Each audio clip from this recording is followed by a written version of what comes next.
Hello and welcome to the pond, the strange corner of YouTube, where we do reviews, deep dives, analyze Disney villains, and highlight cows. Someone's really happy. Easy with the right knee. Oh my. I'm your host, the Bullfrog, and the Newt is not here. This is very sporadic. I'm here at my job, and my job is 2 hours away from Newt lives, so oof, no way he'll be here. Aww. So you clicked on the video thumbnail. It's obvious we're going to talk about the love stories of Disney movies, and as iconic Disney movies are with animation, Disney princesses, and Disney villains, they're also well known for their love stories. From Beauty and the Beast, Aladdin, Frozen, and various others. That the greatest love story the Disney company has ever produced is Lady and the Tramp. Go on. This movie doesn't follow the stereotypical bit of love at first sight. It is really interest through conversation. Really? And how they meet isn't, well, them being introduced to each other or talking to each other. They meet through the American rule of conversation. If you want to know more about that, we have this video, and it's me using the rules of the conversation that I've learned from speech therapy to help me write conversations, and it's highlighting that. If you want to know what the American rule is, the scene where they first meet describes it. Expensive. You will not be permitted to play with it. But they're mighty sweet. And very soft. Just a cute little bundle of trouble. Yeah, they scratch, pinch, pull ears. Oh, but shucks, any dog can take that. It's what they do to your happy home. It's just someone you don't know can walk in and go into your conversation. Some people may find it offensive, but some people don't mind. And the conversation is about the relationship with humans and babies, and what does it mean to the dog. And he highlights there's a negative side to being a dog with a baby. You will not have the human's affection anymore. Remember those nice, juicy cuts of beef? Forget 'em. Leftover baby food. She finds this depressing, and her fans find this a little, well, aggressive. Aye, and we've no need for mongrels and radical ideas. Because this is her first time experiencing babies. And they're trying to, well, soften the blow while he's just hitting hard. And they don't meet again till months later. So this is not just day one, day two.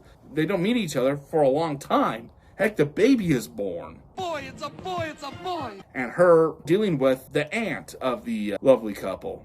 And the scene has what people may call the damsel in distress moment. She is being chased by dogs, she has a muzzle, she's on the wrong side of the tracks, and he saves the day. And maybe people will call it, this is the damsel in distress. I say no. This is Nightmare on steroids. This is a dog in the muzzle on the wrong side. From a certain point of view. A woman in handcuffs running through the slums being chased by a mob. Not good. That doesn't sound good at all. That sounds like, give me a hero, please. Sounds fair. This is him being a hero from this nightmare moment. And the relationship, I think, really begins when it's them getting the muzzle off of her. No, take a look at the scene after he bit the muzzle off.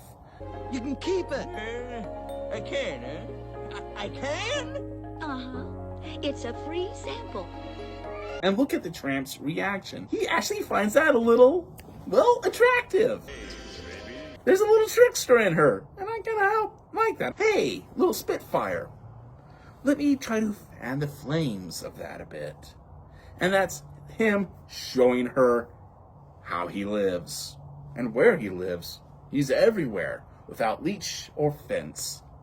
The world is their dog bowl. This leads to the iconic scene of them going to Tony's. This is a new situation. She's kind of shy, But when the spaghetti comes and the song starts playing and it gets to this iconic moment. And what seals the deal of this being so well done is their reactions. Him just liking it, her reacting, and her just being, well, coy and cute with it just makes it adorable. And who doesn't like that scene? And that leads to, I think, a unique perspective of the movie, where she sees the stars around them while he sees the stars in her eyes. And that leads to probably the best date ever. Really? Sit down and think about it, and probably take notes, because guess what? You take her to a fancy Italian dinner, you take a walk around the park, you show the affection you have for each other by solidifying it in, or a place where it can be permanent, and you can go back and look on it. And go up on a hill, where it's a beautiful sight and scene with a starry night, and both of you are just snuggled up together. Tell me, does that not sound like the perfect romantic bit? I think the scenes later really tell why this is the greatest love story that Disney has ever done. Well, think about it. After the perfect date, it's all about discussions. During the date, they never talked to each other. It was all nonverbal. It was all about their expressions and affections. Now, for the rest of the movie, for the rest of this relationship, it's all about conversation. I mean, the conversation they have after that date, it's him trying to convince her to live a wild animal's life. A life without fences or leashes. It's a free world, and I want you to be a part of it. Who knows what wonderful experiences. And it's all ours for the taking, Pidge. It's all ours. And she counters with their first conversation ever. But Who'd watch over the baby? He acknowledges that is a noble deed. you win. Come on. I'll take you home. And that leads to him being a flawed character. The tramp is flawed and riddled with it. And I realize what I'm about to say while in the exact spot. They go to a chicken coop. But we won't hurt the chickens. Hurt him? No. We'll just stir him up a bit. Look at her. She's not participating. She's just on the sidelines. And it's him putting her in danger and leaving them separated. Him terrified and her even more unsure of where she is. But it's to the most terrifying place a dog knows, the pound. But it's here, in the pound, she learns his absolute greatest weakness and his flaws. Oh, the dames, yeah. He has a list. Let's see, there's been Lulu. Yeah, and Trixie. And Fifi. And my sister, Rosita Chiquita Juanita Chihuahua. I think. Damn! She's putting her eggs in a basket that may not be good. But yet, hearing all these flaws and how broken he is, they can't help but admire him. The song, He Is a Tramp, is them highlighting he is flawed. He's a broken character. He has these weaknesses. He has an Achilles heel to women. But yet, He's a tramp. it's a weird song when you sit down and really analyze it and think on the words. And she hears all of this, and when she is now home, he comes with an apology. Little something I picked up for you, Pidge. While everyone is being defensive of her, they still leave, and it has them having another conversation. And this conversation does lead to hurt and pain. Because it's him suddenly realizing she went to the scary place, the dog pound. Even mention that horrible place. I was so embarrassed and frightened. Oh, no. But it's also there, she finds out his problem. Reminds me, who is Trixie? Trixie? And Lulu, and Fifi, and Rosita Chiquita, whatever her name is. Oh, yes. Well, I explained. And I love the animation and the storytelling behind this. As she's talking and tearing him a new one, that transitions into, well, them breaking up, him destroyed, and her showing that there is regret. Is there regret of what she said, or is it regret of she had to do this, but it doesn't mean I still don't have feelings for him? And that leads to him being the hero, saving the baby from the rat, and her saving him. Picking up a stray, mister. Come on, get out. Caught him attacking a baby. Good heavens. What are you trying? Darling, Aunt Sarah, come here. What is it, Jim? A rat. And there's a relationship with him in the pound. We've been after this one for months. We'll take care of him. You're probably asking how come we're not more going deeper into the dog pound and the rat fight scene. We kind of touch it. We kind of touch that in our Disney villain analysis with these two.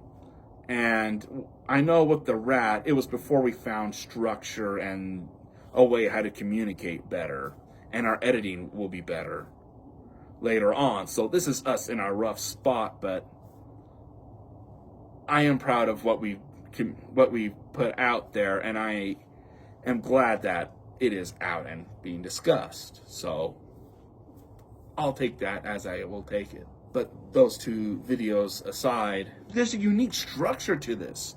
Acquaintances, a moment that bonds us together, but yet I see your spark. And then telling her about yourself and the perfect date. After the date, it's all about conversations. Did I present my information right that Lady and the Tramp is the greatest love story that the Disney company ever put together? And remember this, on the day of Valentine's Day, it's the day of love, not the day of romance. So if you're like me, you're alone and not in a relationship, doesn't mean you cannot celebrate it. After all, I love my family. I have great, amazing friends. And there's some people that I know that I just want to show, hey, I respect you. I'm happy for what we have. So don't let Valentine's Day be your bummer, but be an uplifter. Celebrate those who you love and respect. Because we won't be who we are without them. And it's always good to remind them, hey, this day is for you as well. And then, until that moment comes, this is the Bullfrog signing out.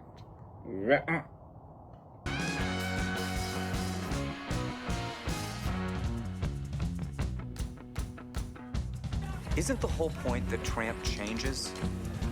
Okay, maybe in the past he stole chickens, ran around without a license, and wasn't always sincere with members of the opposite sex.